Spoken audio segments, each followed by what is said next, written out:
panahon. Kailan kaya makakatikim ng ng hapon? Kahit mabaho okay lang, pwede na yung pan-dessert. Kita walang pake ko, red alert. Na bumagapa ng ko ay galit.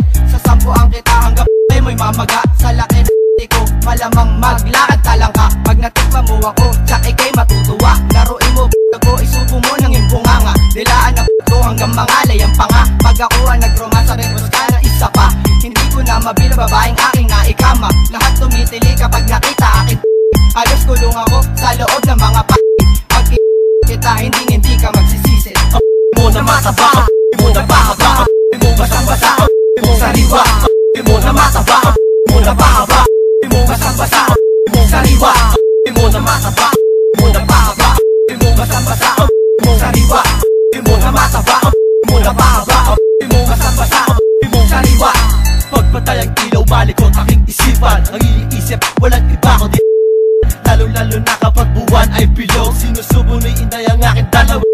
Dahan-dahan ni hipasin ko ang kanyang habang siya'y dinidilaan ng aking kailangan mo ng pampalakas like Revicon. Tuloy-tuloy ang sayaw, wala sinasabon. Baka sa kanyang mukha siya ay natutuwa ay ng kanyang iniinda. At pagkatapos ng lahat ay meron siyang sinabi sa'kin, bukas ulit ba ang aking siyang ako ng todo, hindi alam magagawin. Pagkat ang age niya, alam mo ba, 17. At puti na lamang at nalaman ng maaga upang hindi ako naging instant na ama. Mo na mataba, mo na pahaba, mo basang-basa, mo sariwa, mo na mataba, mo na pahaba, mo basang-basa, mo sariwa, mo na mataba, mo na pahaba, mo basang-basa, mo sariwa, mo na mataba, mo na pahaba, mo basang-basa, mo sariwa.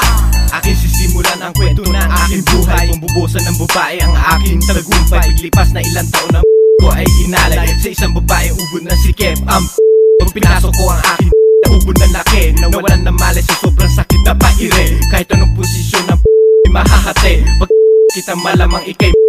Sa pagising sa umaga, pagmulat ang aking mata, agad ang gusto kong mahanap at